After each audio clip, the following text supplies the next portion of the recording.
The scream tore from her throat as her fingers released the iron rail, her body plunging into darkness while the locomotive's whistle shrieked behind her like a demon giving chase. Natalie Thompson hit the Montana grassland hard, her shoulder taking the brunt of the impact before she tumbled down an embankment, rocks and sage tearing at her dress and skin. The train's rhythmic thunder faded into the August night of 1883, leaving only the sound of her ragged breathing and the distant howl of a coyote. She lay still for several minutes, afraid to move, afraid that something inside her had broken beyond repair. The stars wheeled overhead, indifferent to her pain. Blood trickled warm down her temple, and her left ankle screamed in protest when she tried to shift it. But she was free. Free from Leonard Garrison and his suffocating control, free from the future he had purchased for her with his railroad money and his promises that felt more like threats. Natalie forced herself to sit up, biting back a cry as her ribs protested. Her traveling bag was gone, lost somewhere in the fall. She had nothing but the torn blue dress on her back, one shoe, and the night pressing in around her. The train had been heading west toward Butte, which meant she had jumped somewhere in the vast emptiness between Helena and there. She had no idea where the nearest town might be, no idea which direction to walk even if her ankle would support her weight. The summer night was cooling rapidly, and she began to shiver. She had to move. Had to find shelter before the cold settled into her bones, or before some predator found her vulnerable and bleeding. Using her hands, she dragged herself away from the railroad embankment toward a cluster of rocks that might provide some protection. Every movement sent fresh waves of agony through her body, but she clenched her teeth and kept going. She must have passed out eventually because when she opened her eyes again, dawn was breaking pale and gold across the eastern horizon. Her mouth was dry as dust, her lips cracked. The pain had settled into a dull throb that encompassed her entire body. She tried to stand, using the rocks for support, but her ankle buckled immediately and she fell hard, crying out. That was when she heard the horse. Natalie's heart seized with terror. Had Leonard sent someone after her already? How could he possibly know where she had jumped? But the hoofbeats were steady, unhurried, not the sound of pursuit. She tried to crawl behind the rocks to hide herself, but her body would not cooperate. The rider appeared over a rise, silhouetted against the rising sun. A man on a paint horse, sitting easy in the saddle, a rifle resting across his lap. He was tall, broad-shouldered, wearing a dark hat pulled low. He had not seen her yet. She held her breath, praying he would pass by. The paint horse nickered and tossed its head, ears swiveling toward her hiding spot. The rider turned, his gaze following the horse's attention. He went still for a moment, then touched his heels to the horse's flanks and rode slowly toward her. Natalie wanted to run, but she could barely move. She pressed herself back against the rocks, trying to make herself small, invisible. The man reined in about 20 feet away and sat looking down at her. She could see him better now. He was young, perhaps mid-20s, with a strong jaw shadowed with several days of beard. His eyes were a startling blue even in the early morning light, and they assessed her with a mixture of surprise and concern. "Madam," he said, his voice a low drawl, "you look like you have been through hell and back." She said nothing, just stared at him. Her throat was too dry for words anyway. He swung down from the saddle in one fluid motion, leaving the rifle in its scabbard. He moved slowly, carefully, the way someone approaches a wounded animal. "I am not going to hurt you," he said. "My name is Austin Irwin. I have a ranch about 5 miles north of here. Looks like you could use some help." "No," she managed to croak out. "Please, just leave me." He stopped, his brow furrowing. "Madam, you are hurt bad. I cannot just leave you out here. You will die." Better than going back, she whispered. Something shifted in his expression, understanding perhaps. He crouched down, still keeping his distance. Who is after you? She shook her head, tears burning her eyes. She would not cry. She had not cried when Leonard had struck her, had not cried when he had locked her in her train compartment, had not cried when she made the terrifying decision to jump. She would not cry now. Austin was quiet for a moment, then he stood and walked back to his horse. She thought perhaps he would mount up and ride away, leave her to her fate as she had asked. Instead, he pulled a canteen from his saddle and returned to her, uncapping it. "At least drink something," he said, offering it to her. The sight of water broke her resolve. She reached for the canteen with shaking hands, but her fingers would not close properly around it. He held it for her, tipping it carefully so she could drink. The water was warm, but it was the most wonderful thing she had ever tasted. She drank too fast and choked, coughing, which made her ribs scream in protest. "Easy," he said softly. "Easy now." When she had drunk her fill, he capped the canteen and set it aside. "Will you let me look at your injuries?" She wanted to refuse, but what choice did she have? She nodded slightly. He examined her with gentle, competent hands, barely touching her. "Your ankle is either badly sprained or broken. You have got some deep cuts that need cleaning, might have some cracked ribs. How did this happen?" "I jumped," she said. "From the train." His eyes widened slightly. "The westbound that came through last night?" She nodded. He let out a low whistle. "You are lucky to be alive. That train was moving at a good clip." He sat back on his heels, studying her face.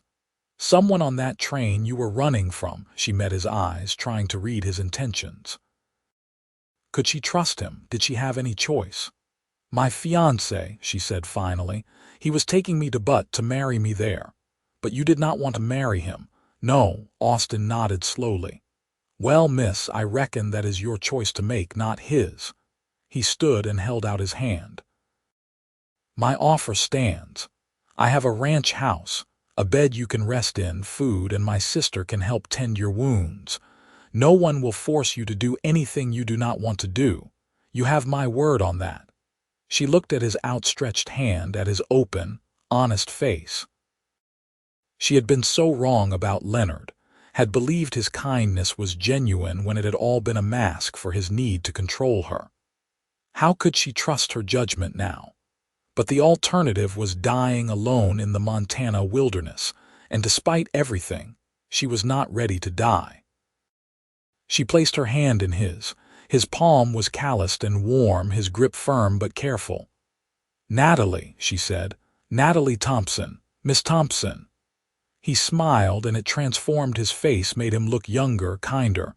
"Let us get you home." He lifted her as gently as he could, but she still cried out when he shifted her broken body. "I know," he murmured.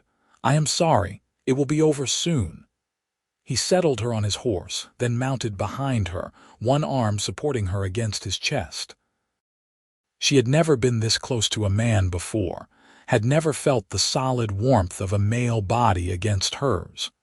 With Leonard, there had always been layers of propriety, of distance. But now she had no choice but to lean into Austin's strength, to let him hold her upright as the paint horse began the steady trek north. She drifted in and out of consciousness, aware of the horse's movement, of Austin's arm around her waist, of the sun climbing higher and hotter in the sky. Once she surfaced enough to realize he was talking to her, his voice a low rumble near her ear. "Stay awake if you can, Miss Thompson. Talk to me. Tell me where you are from." "Philadelphia," she managed. "Came west 6 months ago. My brother has a dry goods store in Helena." "That where you met your fiancé?" "Yes. He came into the store. He was charming, wealthy. My brother thought it was a good match." She laughed bitterly, which hurt her ribs. "I thought I was lucky." "When did things change?" Slowly. "After I agreed to marry him, he became possessive, controlling. Wanted to know where I was every moment. got angry when I spoke to other men, even customers in the store. Then he started making all my decisions, what I wore, what I ate, who I could see. She was talking too much, but the words kept coming. 2 days ago, he told me we were leaving for Butt immediately, that we would marry there and I would never see my brother again because my brother was a bad influence. I tried to refuse and he hit me, locked me in the compartment. I realized if I got off that train in Butt as his wife, I would never be free again. So you jumped. So I jumped. That took courage or desperation. Sometimes they are the same thing. His arm tightened slightly around her. You are safe now, I promise you that. She wanted to believe him. She wanted to believe that this stranger with kind eyes and gentle hands was different from Leonard. But she had believed in Leonard once too, and look where that had gotten her. The ranch house appeared in the distance, a low wooden structure with a covered porch and a barn behind it. Smoke rose from the chimney despite the summer heat. As they approached, a woman came out onto the porch, shading her eyes against the sun. She was young, perhaps 18 or 19, with long brown hair tied back in a practical braid. She wore a simple cotton dress and an apron, and her face showed immediate concern when she saw Natalie. "Austin," she called. "What happened?" "Found her out by the railroad tracks," Austin said, reining in the paint. "She is hurt bad, Anna. I need you to prepare the guest room and heat some water." Anna hurried down the steps. "Of course. Let me help you get her inside." Between the two of them, they managed to get Natalie into the house and into a small bedroom with whitewashed walls and a simple iron bed. Anna disappeared and returned with an armful of supplies: bandages, a basin of warm water, scissors, and a bottle of whiskey. "I am going to need to cut away some of your dress to clean these wounds properly," Anna said gently. "Is that all right?" Natalie nodded. She was beyond modesty now, beyond caring about anything except the desperate need to lie still and let the pain recede. Austin had retreated to the doorway, his hat in his hands. "I will leave you ladies to it. Anna, call me if you need anything." "We will be fine," Anna said. "Go see to your horse." After he left, Anna worked with quick efficiency, cutting away the torn fabric of Natalie's dress, cleaning the wounds that covered her arms and legs and torso. Natalie gritted her teeth against the sting of the antiseptic, gripped the bed frame when Anna wrapped her ribs tightly to support them. "Your ankle is definitely broken," Anna said, examining it carefully. "I am going to have to set it. Austin is better at this than I am. Would you mind if I called him back?" "No," Natalie said. She had come this far. What was one more indignity? Austin came in looking uncomfortable, his eyes fixed firmly on Natalie's face and nowhere else. She was covered now in one of Anna's nightgowns, the blanket pulled up to her waist. "I am going to be straight with you," he said, crouching by the bed near her injured ankle. "This is going to hurt worse than anything that has hurt so far, but once it is set and splinted, it will start healing properly. Can you handle it?"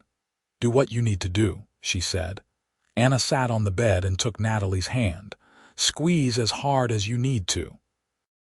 Austin positioned her ankle carefully, his hands sure and steady. "On 3. 1, 2, he pulled on 2, not 3, and Natalie screamed as the bones shifted back into place. Pain whited out her vision. Anna was saying something soothing, stroking her hair, but Natalie could not hear her over the roaring in her ears. She felt Austin splinting the ankle, wrapping it firmly, but it seemed to be happening very far away. "All done," he said finally. "You did good, Miss Thompson. Real good." She could not respond. She could not do anything except lie there and shake. "She needs to sleep," Anna said quietly. "I will bring in some broth later. She should eat something when she wakes." Austin stood, and Natalie felt him pull the blanket up higher, tucking it carefully around her shoulders. "You are safe here," he said again. And then there was only darkness and blessed oblivion. When Natalie woke, the room was dim with evening light. Her body ached, but the sharp edges of pain had dulled to something more bearable. She turned her head and saw Anna sitting in a chair by the bed, mending a shirt. Anna looked up at the movement and smiled. "You are awake. How do you feel?" "Like I was trampled by a horse," Natalie said, her voice rough. "Better than how you looked this morning." Anna set aside her mending and poured water from a pitcher into a glass. "Can you sit up a little? You should drink."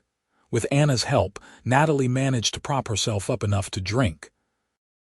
The water was cool and sweet, and she realized she was ravenously hungry. "Austin made beef broth," Anna said, as if reading her mind. "Let me get you some." She returned a few minutes later with a bowl of rich, steaming broth, and proceeded to feed Natalie with the same patient efficiency she had shown earlier. Natalie wanted to feel embarrassed at being treated like a child, but she was too tired and too grateful. "Thank you," she said when the bowl was empty. "Both of you. I do not know what I would have done if your brother had not found me." "Austin has a gift for being in the right place at the right time," Anna said. "Or maybe it is just that he covers so much ground checking fences and looking after the cattle that he sees things other people miss." She paused. "He told me a little of what you were running from. You do not have to worry. We will not tell anyone you are here." "Your brother said the ranch is 5 miles from where he found me. What about the nearest town?" "Hecla is about 8 miles west. It is a small mining town, mostly copper. We go there for supplies once a week or so, but we keep to ourselves for the most part." Anna hesitated. "This man you were running from, will he come looking for you?" Natalie had been trying not to think about that. "I do not know. He probably thinks I am dead. The train was going fast when I jumped and it was dark. Even if he realized I was gone, would he really think I survived?" "Let us hope not." Anna reached out and squeezed her hand. "Either way, you are safe here as long as you need to be." Tears burned Natalie's eyes. She had known this woman for less than a day, yet she was showing her more genuine kindness than Leonard had in 6 months. "Why are you helping me?" "You do not know me." Anna's expression grew distant. "Our mother ran away when I was 8, she said quietly, "from our father. He drank, and when he drank, he got mean. She took us with her, and we lived with our aunt in Kansas City for 5 years before he tracked us down, dragged us back. She tried again a year later, but this time she left us behind. Said it was too dangerous to take us, that she would come back for us when she had established herself somewhere safe." She paused. "She never came back. We do not know if something happened to her or if she just decided we were not worth the risk." "I am so sorry," Natalie whispered.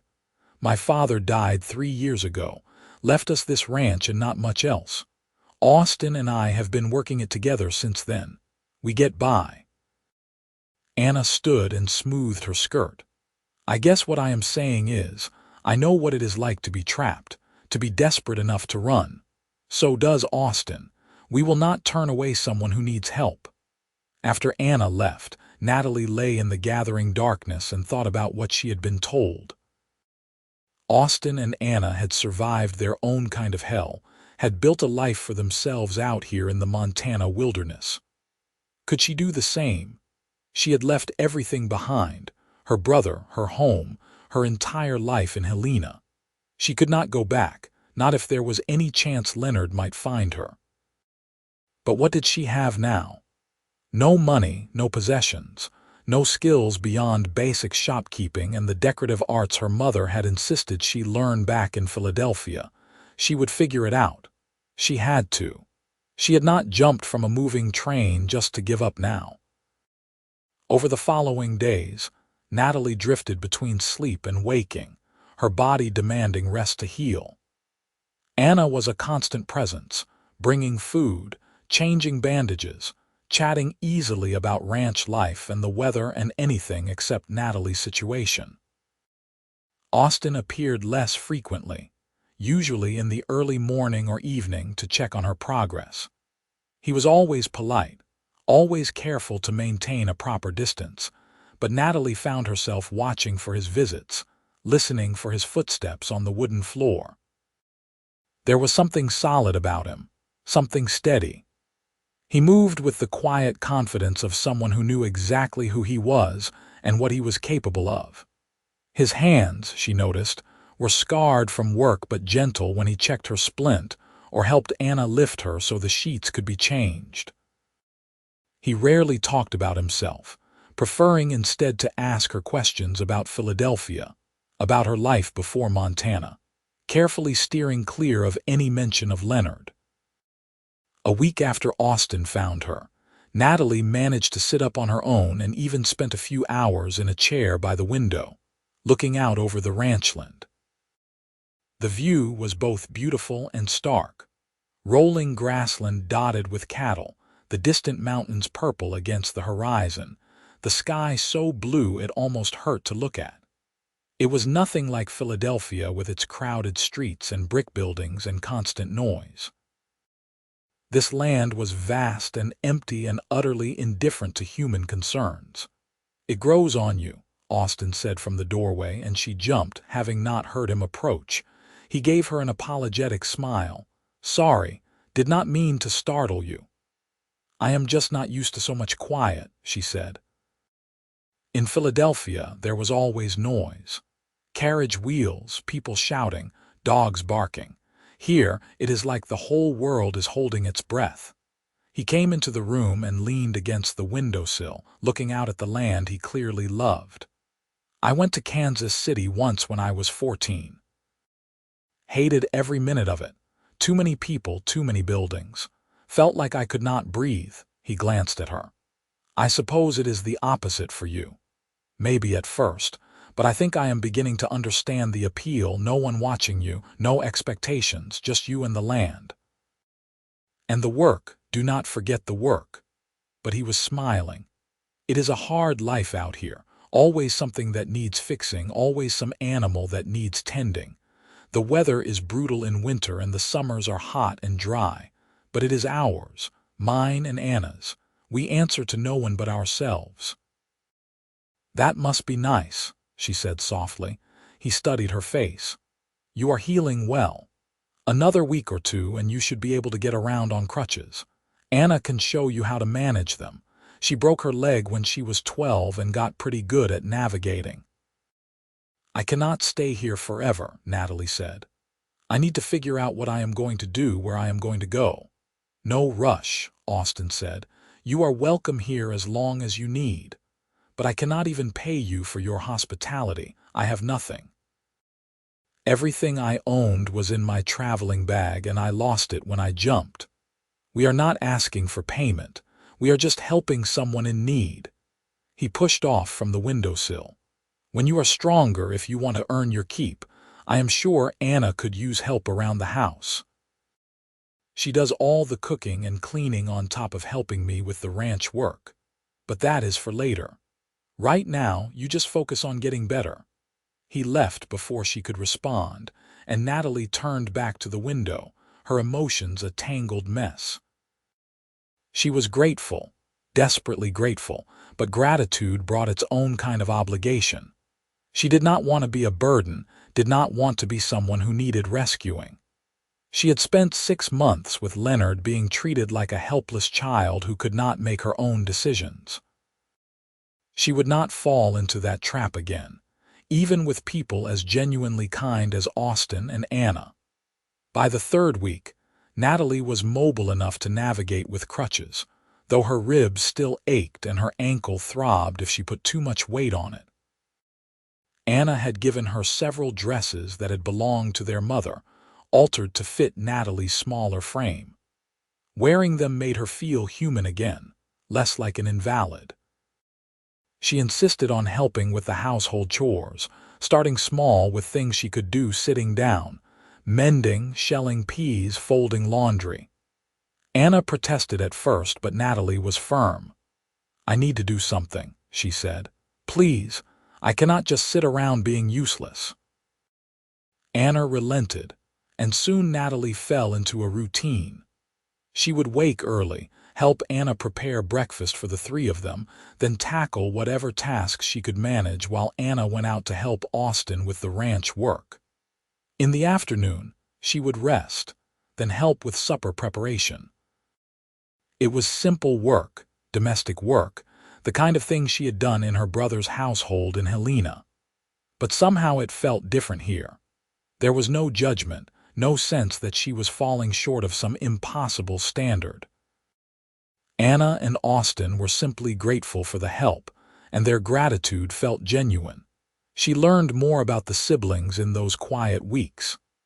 Anna had a sharp wit and a practical streak that must have come from managing a household at such a young age. She could shoot as well as any man, ride like she had been born in the saddle, and cook meals that were simple but satisfying. She clearly adored her older brother, though she was not afraid to tease him mercilessly about his seriousness. Austin remained something of a mystery. He worked from dawn until after dark, caring for the cattle, repairing fences, breaking horses.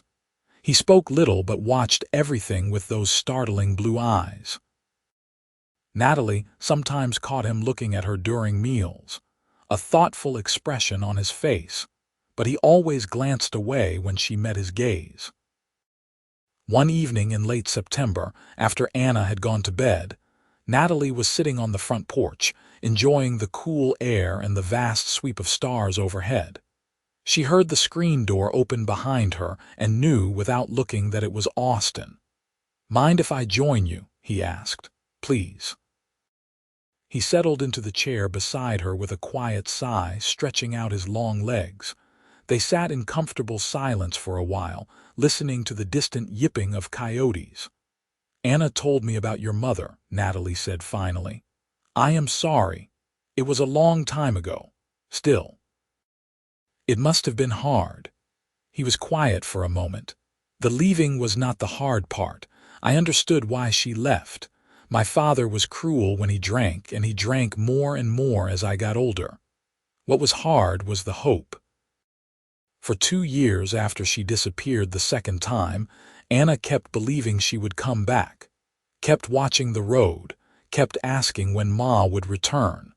I did not know how to tell her that she was not coming, that we were on our own. When Anna finally accepted it, something changed in her. She grew up all at once. He paused. "I was 16 when our father died. Anna was 13. I thought they would take us away, split us up, put us in different homes. But the lawyer said I was old enough to be Anna's guardian, that we could keep the ranch if we could make it work. So that is what we did. You practically raised her. I did the best I could. She turned out better than I had any right to expect." He turned to look at Natalie. "She likes you, says you have a strong spirit." "I do not feel very strong. You jumped from a moving train." "That is about as strong as it gets." Natalie laughed softly, "or as foolish. Sometimes there is not much difference." He leaned back in his chair, his gaze returning to the stars. "Have you thought about what you want to do, after you have healed, I mean? Every day I cannot go back to Helena. Leonard might look for me there, and I will not put my brother in danger. I thought maybe I could find work in Hecla, but I do not know what kind of work a woman can do in a mining town. Cooking, cleaning, laundry. There is always need for those skills. The miners have money to spend and no wives to spend it on. That is what I am afraid of," she said quietly. He understood immediately. "You could stay here. I meant what I said. You are welcome as long as you want. I cannot live on your charity forever. It would not be charity. You have been helping Anna, and she has told me more than once how much easier you have made things for her. If you wanted to stay on, work as our housekeeper, we could pay you." She turned to look at him, trying to read his expression in the dim light from the windows. "You would do that?" "We need the help. You need a place to stay. It makes sense." He paused. "Unless you would rather be somewhere else. I know it is isolated out here, lonely sometimes." "Lonely." "Yes, but not in the way he meant." She had been lonely in Philadelphia, surrounded by people who expected her to be someone she was not. She had been lonely with Leonard, who had claimed to love her but wanted only to possess her. Here, she was simply herself, and that was enough. "I would like to stay," she said, "if you are sure." "I am sure." He smiled, and she felt something warm unfurl in her chest. "Welcome to the ranch, Miss Thompson." The seasons shifted toward winter. Natalie's ankle healed enough that she could walk without crutches, though it ached in the cold. She threw herself into her work, learning to bake bread, to preserve vegetables, to make soap and candles. Anna taught her to shoot, taking her out into the grassland with an old rifle and showing her how to sight down the barrel, how to squeeze the trigger rather than pull it. "Every woman out here needs to know how to protect herself," Anna said. "You never know when you might need it." Natalie became a decent shot, though she never enjoyed it the way Anna did. But she appreciated the skill, appreciated knowing that she was not helpless, that she could defend herself if necessary. Austin continued to be a steady, quiet presence. He treated Natalie with unfailing courtesy, always respectful of her space, careful never to touch her unnecessarily. But sometimes, when they were working side by side on some task, she would catch him watching her with an expression she could not quite interpret. Interest, curiosity, or something deeper. She found herself thinking about him more than she should. Found herself watching for him in the mornings, listening for his voice, noticing the way he moved, the rare smile that transformed his serious face. She told herself it was simple gratitude, that anyone would feel drawn to someone who had saved their life and asked nothing in return. But she knew it was more than that. One November morning, she woke to find the world transformed by snow. It had fallen silently during the night, covering everything in pristine white. She stood at the kitchen window, mesmerized by the beauty of it, when Austin came in from the barn stamping snow from his boots. "First snow of the season," he said, hanging his coat by the door. "We are in for a cold winter." "It is beautiful," she said. He came to stand beside her, looking out at the transformed landscape. "It is, but it makes everything harder. We will need to bring the cattle in closer, make sure they have access to feed and water. The paths will need to be kept clear. Firewood becomes critical. What can I do to help?" He glanced at her, surprised. "You are already doing plenty. I want to do more. I can learn. You and Anna have been so generous, and I feel like I am not contributing enough." "You contribute more than you know," he said quietly. "Having you here has made things easier for both of us. Made things better." He hesitated, as if he wanted to say more, then seemed to think better of it. "But if you want to help with the outdoor work, I can teach you. There is always more to do than two people can manage." And so Natalie's education in ranch life deepened. She learned to hay the cattle, to break ice on water troughs, to recognize the signs of sickness in the animals. She learned to split firewood, though her first attempts were clumsy and left her with blisters on her hands. Austin showed her the proper technique, standing behind her to adjust her grip on the axe, and she was acutely aware of his nearness, of the warmth of his body against her back. "Like this," he said, guiding her arms through the motion. "Let the weight of the axe do the work." When the log split cleanly, she felt a surge of accomplishment entirely disproportionate to the task. Austin stepped back, grinning. "You are a natural. I would not go that far. Trust me." Anna's first attempts were much worse. She nearly took off her own foot. They fell into an easy partnership, working together in the cold mornings, finding a rhythm that required few words. Natalie discovered that she liked the physical work, liked the way it tired her body and cleared her mind. In Philadelphia, she had been taught that a lady's hands should always be soft and white, that physical labor was beneath her station. But out here, work was work, and there was a satisfaction in it that she had never experienced before. December brought bitter cold and more snow. The three of them spent more time inside, huddled near the fire, playing cards in the evenings and telling stories. Anna regaled them with tales of her childhood escapades, the trouble she and Austin had gotten into before their father's drinking had turned mean. Austin, less talkative, nevertheless contributed his own memories, a dry humor threading through his words that made Natalie laugh in a way she had not laughed in months. Christmas came, and they celebrated simply. A roasted chicken, potatoes and carrots from the root cellar, and a dried apple pie that Natalie had spent all day perfecting. Anna had knitted scarves for both Austin and Natalie had managed to make a new shirt for Austin from fabric she had found in a trunk. She had no gift for Anna and felt terrible about it, but Anna waved away her apologies. "Having you here is gift enough," she said, and meant it. That night, after Anna had gone to bed, Natalie and Austin sat by the fire, sipping coffee and watching the flames dance. "Thank you for today," Natalie said, "for making me feel like I belong here." "You do belong here," Austin said. He set down his coffee cup and turned to face her. "Natalie, I need to tell you something." Her heart started to beat faster.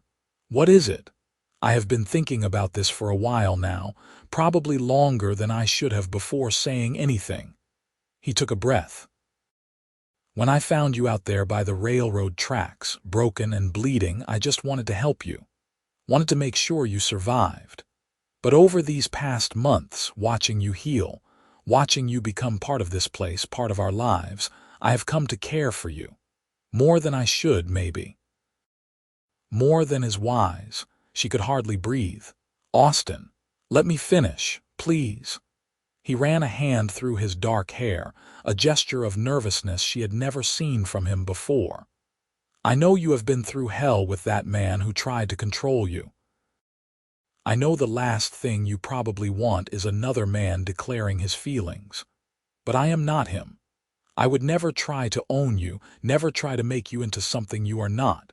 If you want to stay here just as a friend, just as someone who works for us, that is fine. I will respect that. But if there is any chance you might feel the same way I do, I needed you to know. I needed to be honest with you." Natalie stared at him, her mind racing.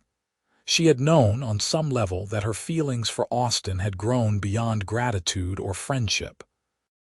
But she had been afraid to acknowledge them, afraid that she was making the same mistake she had made with Leonard, mistaking proximity and kindness for something deeper. Now, hearing Austin's quiet declaration, she realized that what she felt for him was nothing like what she had felt for Leonard. With Leonard, there had always been a sense of performance, of trying to be what he wanted her to be. With Austin, she was simply herself, and he seemed to value that more than anything else. He had never tried to change her, never criticized her, never demanded more than she could give. He had simply been there, steady and patient, letting her heal at her own pace. "I do feel the same way," she said softly.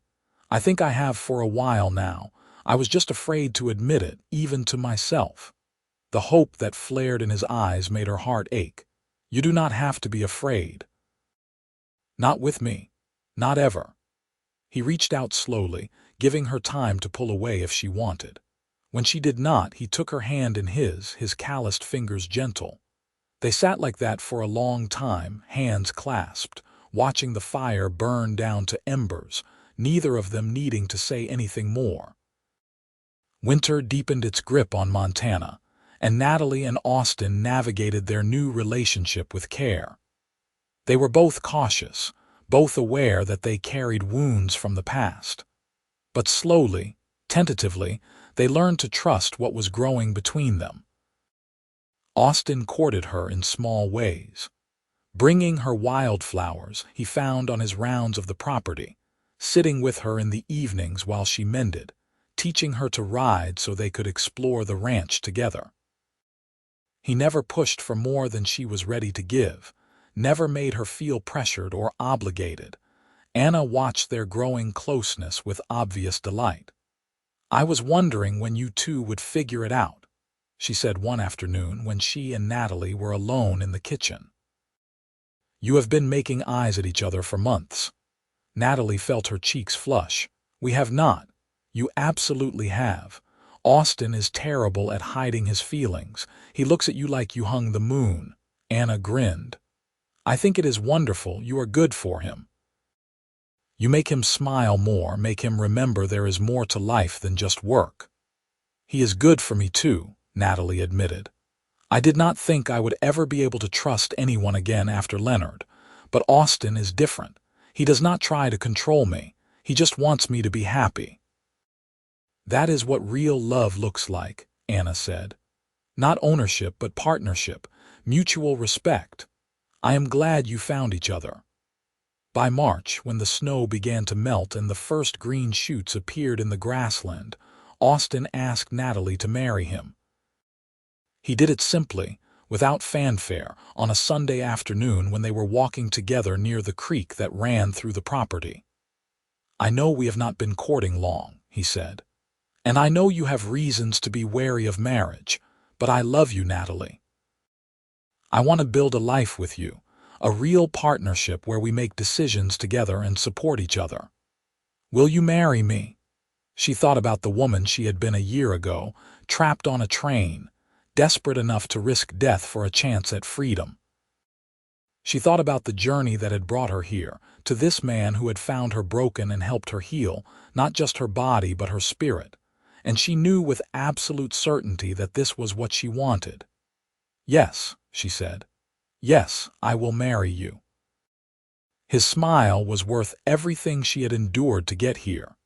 They were married in April in the small church in Hecla, with Anna standing up as Natalie's witness and the local blacksmith serving as Austin's. The ceremony was simple, the vows traditional, but when Austin slipped the plain gold band onto her finger and kissed her for the first time as her husband, Natalie felt a joy so profound it brought tears to her eyes. The first months of their marriage were an adjustment. Learning to share a bed, a life, an intimacy that Natalie had never experienced before. Austin was patient with her, gentle, always attuned to her comfort and her needs. Their physical relationship deepened slowly, and Natalie discovered that intimacy could be beautiful when it was built on trust and genuine affection. She also discovered that marriage to Austin was nothing like what she had feared it would be. He consulted her on decisions about the ranch, valued her opinions, encouraged her to pursue her own interests. When she expressed a desire to learn more about cattle breeding, he taught her everything he knew. When she wanted to start a vegetable garden larger than the small plot Anna had maintained, he helped her clear the ground and build fences to keep out the deer. Anna moved into the bunkhouse that summer, insisting that the newlyweds needed privacy.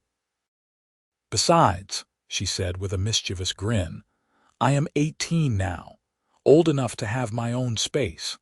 I will still come up to the house for meals, but I think we will all be happier with a bit more breathing room." Life fell into a rhythm defined by the seasons and the demands of the ranch. Spring roundup, summer haying, fall preparations for winter, the long cold months of endurance. It was hard work, relentless work, but Natalie thrived on it. She was stronger now, both physically and mentally, than she had ever been in her old life. In September of 1885, Natalie realized she was pregnant. She told Austin in the evening after supper, when they were alone on the porch watching the sunset paint the mountains gold and purple. "I am going to have a baby," she said simply. Austin went very still, then turned to look at her with such wonder and joy that she started to cry. "Are you sure?" he asked. "As sure as I can be. I have missed my courses twice now, and I have been sick in the mornings." He pulled her into his arms, holding her carefully as if she were made of glass. "A baby," he whispered. "Our baby." Their son was born in May of 1886, on a morning when the wildflowers were blooming across the grassland in riots of color. The birth was hard, long and painful, with only Anna and a midwife from Hecla to help. But when Natalie finally held her son in her arms, when she saw Austin's face as he looked down at the tiny life they had created together, every moment of pain was forgotten. They named him Adam, and he had Austin's blue eyes and Natalie's dark hair. He was healthy and strong, with a lusty cry that made Anna laugh. "This one is going to keep you busy," she predicted, and she was right. Natalie had never imagined herself as a mother, but she discovered a fierce, protective love for her son that surprised her with its intensity. She watched him grow with wonder, the first smile, the first laugh, the first wobbly steps. Austin was a devoted father, patient and playful, teaching Adam to ride almost as soon as the boy could walk, letting him help with ranch chores even when his help mostly consisted of getting in the way. Anna doted on her nephew, spoiling him shamelessly and defending him fiercely. She had suitors now, young men from Hecla who came calling with flowers and pretty words, but she showed little interest in any of them. "I am in no rush," she told Natalie. "When the right man comes along, I will know. In the meantime, I have plenty to keep me busy here." The years passed in a blur of work and joy and the occasional hardship. There were harsh winters that killed cattle, dry summers that withered the grass, illnesses and injuries and near disasters. But through it all, Natalie and Austin built a life together that was stronger than any challenge they faced. In 1888, their second child was born, a daughter they named Abigail. She was quieter than Adam, more thoughtful, with Natalie's serious dark eyes and Austin's stubborn determination. 2 years later came another son, Andrew, who seemed to be a perfect blend of both his parents. Adventurous like his father, practical like his mother, with a quick wit that kept them all laughing. The ranch prospered. Austin proved to be a shrewd businessman, breeding quality cattle that commanded good prices and managing his resources carefully. They expanded the house, adding rooms for the growing family, and built a new barn to replace the aging structure Austin's father had erected decades before. They were not wealthy, but they were comfortable, and more importantly, they were happy. One evening in the summer of 1891, Natalie sat on the porch watching her children play in the yard. Adam, now 5, was teaching Abigail to rope a practice post, his young voice patient as he explained the technique. Baby Andrew toddled between them, laughing at everything, his chubby hands reaching for the rope. Austin came up behind her and wrapped his arms around her waist, resting his chin on her shoulder. "What are you thinking about?" he asked. "About how different my life is now from what I thought it would be," she said. 8 years ago, I jumped from a train not knowing if I would survive. I certainly did not imagine any of this. Do you regret it, jumping?" She turned in his arms so she could see his face. "Not for 1 second. It brought me to you, brought me to this life. I have never been happier than I am right now." He kissed her, slow and sweet, the kiss of a man who had learned every inch of his wife's heart and cherished what he found there. "I love you," he said. "Every day I thank God that I decided to ride out that morning, that I found you when I did. I love you too, always." Anna married in 1892 to a man named Robert who owned a ranch 20 miles south of theirs.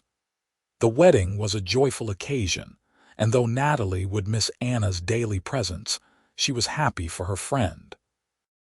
Anna had found someone who treated her as an equal partner, who respected her strength and her independence, and that was all Natalie had ever wanted for her. With Anna gone, Natalie and Austin hired a young woman named Margaret to help with the housework and the children. Margaret was quiet and hardworking, grateful for the employment and the safe place to live. She reminded Natalie of herself in those early months after the jump, wounded, wary, but eager for a chance to prove herself. The children continued to grow. Adam showed a natural talent for working with horses and spent hours with his father learning to train and gentle them. Abigail was fascinated by books, and Natalie taught her to read using the small collection of volumes they had accumulated over the years. Andrew was fearless, always climbing something or chasing after the ranch dogs, giving his parents regular heart attacks with his exploits. In 1894, Natalie gave birth to their fourth child, another daughter they named Alice. She was tiny and delicate, nothing like her robust siblings, and Natalie worried constantly during her first year. But Alice proved stronger than she looked, and by her second birthday, she was keeping up with her brothers and sister with determined energy. Life settled into a comfortable pattern. The ranch continued to prosper, and Austin's reputation as a fair dealer and a skilled rancher spread throughout the region. They hosted dinners for neighboring ranchers, attended church socials in Hecla, became respected members of the community.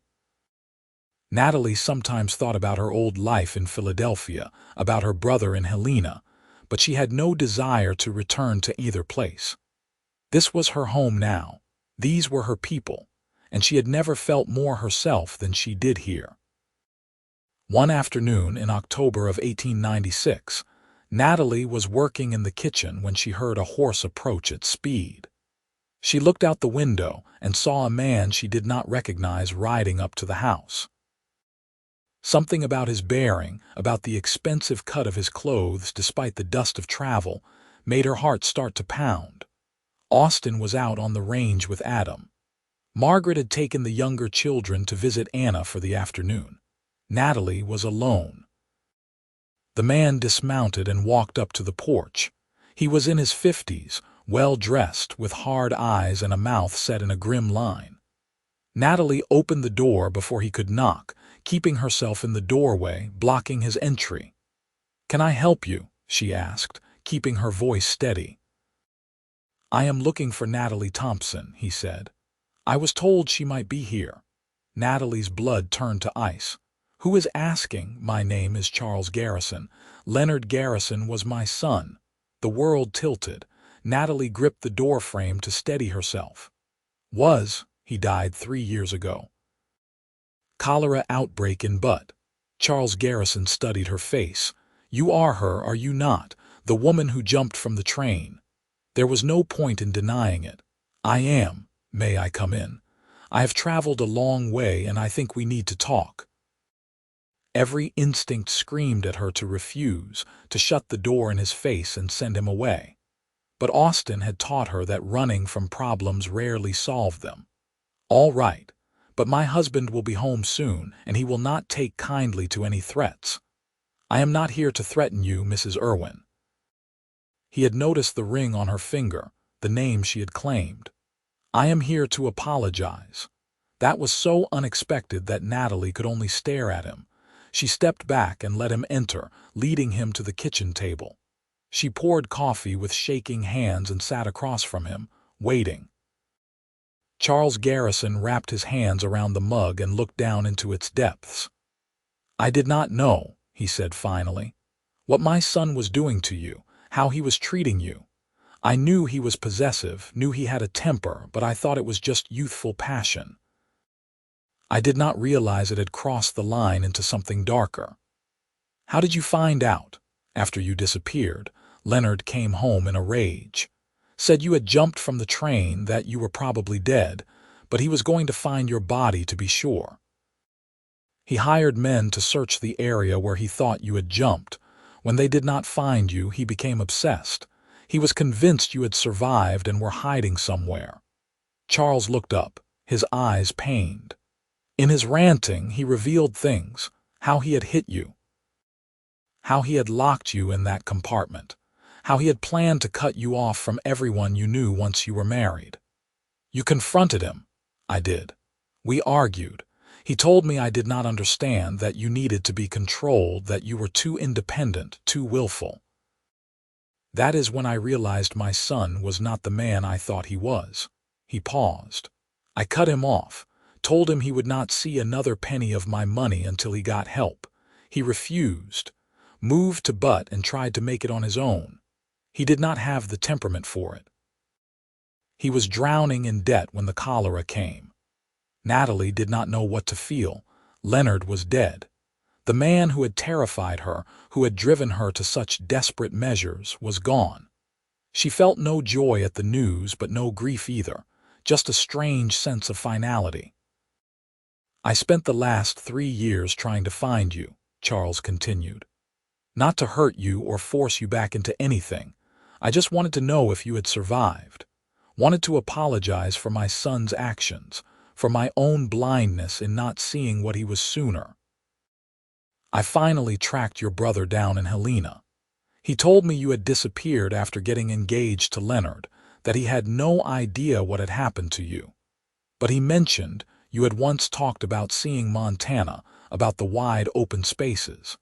I hired investigators to search. They found a record of a Natalie Thompson who married an Austin Irwin in Hecla in 1884. I took a chance that it was you. Why does it matter? Natalie asked. Why go to all this trouble? Because I needed to know if my son had killed you. And if he had not, if you had survived, I needed to apologize, needed to try to make some kind of amends. He reached into his coat and pulled out an envelope. This is for you. Money. Enough to ensure you never have to worry about your security again. I know it does not undo what Leonard did to you, but it is all I can offer. Natalie stared at the envelope but made no move to take it. I do not want your money. Please, let me do this one thing. Let me try to balance the scales even just a little. You cannot balance what your son did with money. It does not work that way. I know, but I have to try. He set the envelope on the table between them. You do not have to decide now. Think about it. If you truly do not want it, donate it to charity. Use it to help other women in situations like yours. Just please take it. Before Natalie could respond, she heard hoofbeats outside. Austin and Adam were home. She stood quickly, moving to the door.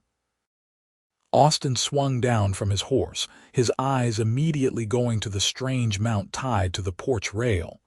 His face was wary as he came up the steps. Natalie, everything all right? This is Charles Garrison, she said. Leonard's father. Austin's entire body went tense. His hand moved instinctively to the gun at his hip. You have about 5 seconds to explain what you are doing here before I throw you off my property. Austin, wait. Natalie put a hand on his arm. He is not here to cause trouble. He came to tell me that Leonard is dead, has been for 3 years. Austin's eyes narrowed. That's so. Charles had come to the door. He looked at Austin with a respect born of caution. I came to apologize for my son's actions, to make sure Mrs. Irwin was safe and cared for. I can see that she is. I will not take up any more of your time. He walked past them down the steps, untying his horse. Austin watched him go, his body still rigid with tension. Mr. Garrison, Natalie called. He turned back. Thank you for telling me, for caring enough to find out what happened. He nodded once, mounted his horse, and rode away. Austin pulled Natalie into his arms, holding her tightly. Are you all right? I am now. I am just shocked. I never thought I would know what happened to Leonard.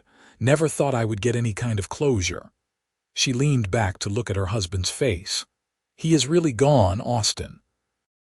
I do not have to worry anymore about him finding me, about him taking me away from you and the children. It is truly over. It was over the day you jumped from that train, Austin said firmly. You were never going back to him. I would have made sure of that. I know. But now I do not have to wonder anymore, do not have to look over my shoulder. She saw the envelope still on the table through the doorway. He left money, wanted to make amends. What do you want to do with it? I am not sure. Part of me wants to send it back, wants nothing from Leonard's family. But another part thinks that maybe good can come from it. Maybe we could use it to help other women who are in the situations I was in. Start a fund or a shelter or something." Austin smiled down at her. "That sounds exactly like something you would think of. Whatever you decide, I will support you." Adam came bounding up the porch steps, his young face curious. "Mama, who was that man?" Papa looked mad. Natalie smoothed her son's hair. "Just someone from a long time ago." "Nothing for you to worry about. Did you have a good day with your father?" "The best. Papa let me break one of the new horses all by myself." "Well, almost by myself." "Mostly by himself," Austin confirmed, his eyes twinkling. "He is a natural." They went inside and life resumed its normal rhythm. Supper needed to be prepared, chores needed to be done, children needed to be bathed and put to bed. But something had shifted for Natalie. A weight she had not realized she was still carrying had lifted. Leonard was gone, his shadow banished from her life for good. Over the following weeks, Natalie and Austin discussed what to do with Charles Garrison's money. In the end, they decided to use it to establish a fund that would help women in desperate situations. Women fleeing dangerous men, women who needed money to start over, women who just needed a chance. They worked with the church in Hecla to administer it, ensuring that the help would be available to anyone who needed it. The years continued to pass, marked by the milestones of their children's lives. Adam grew tall and strong, his skill with horses becoming renowned throughout the region. By 18, he was helping his father not just with the ranch work, but with the business decisions that kept it profitable. Abigail became a teacher, establishing a small school in Hecla where she taught the children of miners and ranchers alike. Andrew followed his brother into ranch work, while Alice showed a talent for healing, often riding out with the local doctor to help tend to sick and injured neighbors. Austin and Natalie grew older together, their love deepening with each passing year. They had weathered storms both literal and figurative, droughts and blizzards, financial setbacks and personal losses, the normal trials that come with building a life in a harsh land. But through it all, they had each other, and that had been enough. In 1905, on a crisp spring morning, Natalie stood on the porch of the ranch house and looked out over the land that had become hers. She was 42 now, her dark hair threaded with silver, her hands calloused from years of work. Austin came up behind her, his own hair more gray than brown these days, and wrapped his arms around her waist just as he had done so many times over the years. "What are you thinking about?" he asked, echoing the question he had asked her so many times before. "About that night I jumped from the train," she said. "About how terrified I was, how certain I was that I was going to die. You were the bravest person I ever met. I was desperate, but that desperation led me here, led me to you, led me to this life." She turned in his arms to face him. "I would do it all again, Austin. Every painful moment of it, if I knew it would bring me back to you." He kissed her, and the kiss still held all the tenderness and passion it had held 22 years ago when he had first told her he loved her. "I found you broken," he said softly. "But you were never really broken, just bent for a while. You mended yourself, Natalie. I just gave you a safe place to do it." "We mended each other," she said. "That is what love does. It heals the places we did not even know were wounded." Their children came for supper that evening. Adam with his wife and their 2 young sons, Abigail with her husband who she had met while teaching school, Andrew with the girl he was courting, and Alice, still unmarried but content with her independence. Anna and her husband Robert came too, with their 4 children ranging in age from 10 to 2. The house was full of noise and laughter, the dinner table crowded, the conversation lively. Later, after everyone had gone home and the house was quiet again, Natalie and Austin sat together in their bedroom. She brushed out her hair while he sat on the edge of the bed, watching her with the same appreciation he always had. "You ever think about what might have been?" she asked. "If I had not jumped, if you had not found me, sometimes. But then I remind myself that what might have been does not matter. What matters is what is. And what is better than anything I could have imagined." He held out his hand to her. "Come here." She set down the brush and went to him, letting him pull her close. They lay down together, his arms around her, her head on his chest. She could hear his heartbeat, steady and strong, the same rhythm that had comforted her through so many nights. "I love you," she whispered. "I love you too. Always and forever." The years that followed brought their own joys and sorrows. Adam and his wife gave them 4 more grandchildren. Abigail had 3 daughters who all inherited her love of learning. Andrew married his sweetheart, and they built a ranch adjacent to Austin and Natalie's, working the land together as the families had always done. Alice eventually married a doctor from Butte and moved to the city, though she visited often. Austin's health began to fail in 1912. Nothing dramatic, just the slow accumulation of years of hard work, of winters spent in freezing barns and summers spent under the brutal sun. His joints ached, his breathing became labored, his energy flagged. But he never complained, just adjusted his work to match what his body could still do. Natalie watched him age with a mixture of tenderness and sorrow. She knew their time together was finite, had always known it, but the reality of his mortality was harder than she had anticipated. She made sure he rested when he needed to, took over more of the ranch duties herself with Adam and Andrew's help, ensured he saw the doctor and Heckler regularly.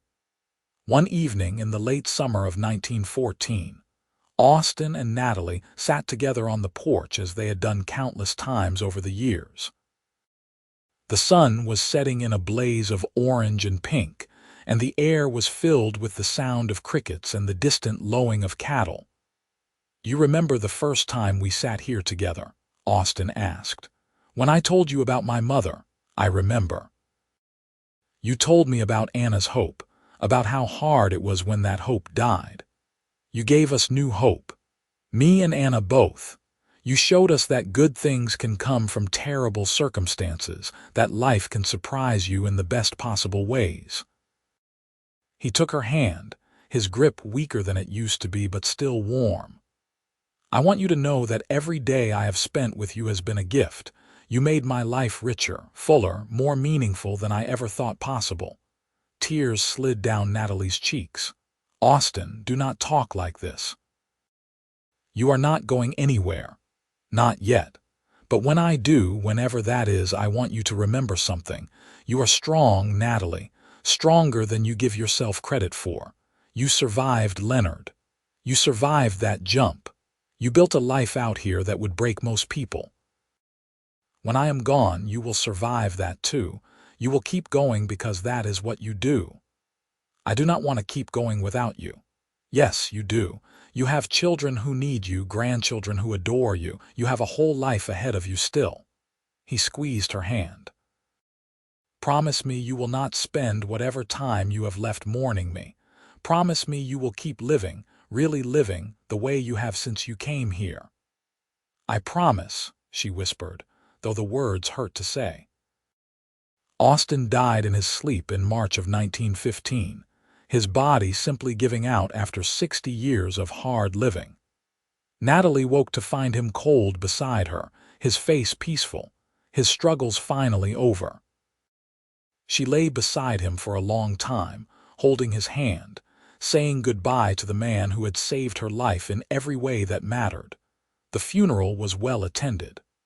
Austin had been respected throughout the region, known as a fair man and a good neighbor.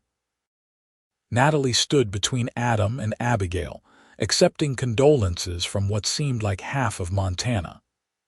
Anna stood on her other side, her own grief evident. They had both lost someone irreplaceable. In the weeks after Austin's death, Natalie moved through her days in a fog of grief. She did what needed to be done because the work did not stop for morning. The cattle still needed tending, the horses still needed feeding, the ranch still needed to run. Adam and Andrew took over most of the heavy work, but Natalie still rose early every morning, still found solace in the routine that had defined her life for so many years. Slowly, gradually, the sharp edge of grief dulled to something more bearable. She found she could think about Austin without crying, could remember their life together with more joy than sorrow. She visited his grave regularly, told him about the grandchildren's accomplishments, about the way the ranch was doing, about how much she missed him but was managing anyway. She kept her promise to him. She kept living. She spent time with her children and grandchildren, teaching them the skills she had learned over her years on the ranch. She continued to administer the fund she and Austin had established, helping women who reminded her of her younger self. She rode out over the ranch lands, feeling Austin's presence in every vista, every familiar landmark. In 1918, Alice gave birth to twins, a boy and a girl. She brought them to the ranch when they were 3 months old, and Natalie held them with wonder. They were the 13th and 14th grandchildren, and they filled her with a renewed sense of purpose.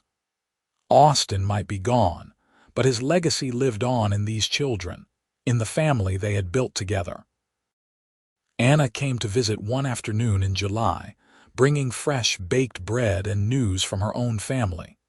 They sat on the porch with cool lemonade, talking the way they had always talked, with the ease of old friends who had weathered life's storms together. "You ever regret it?"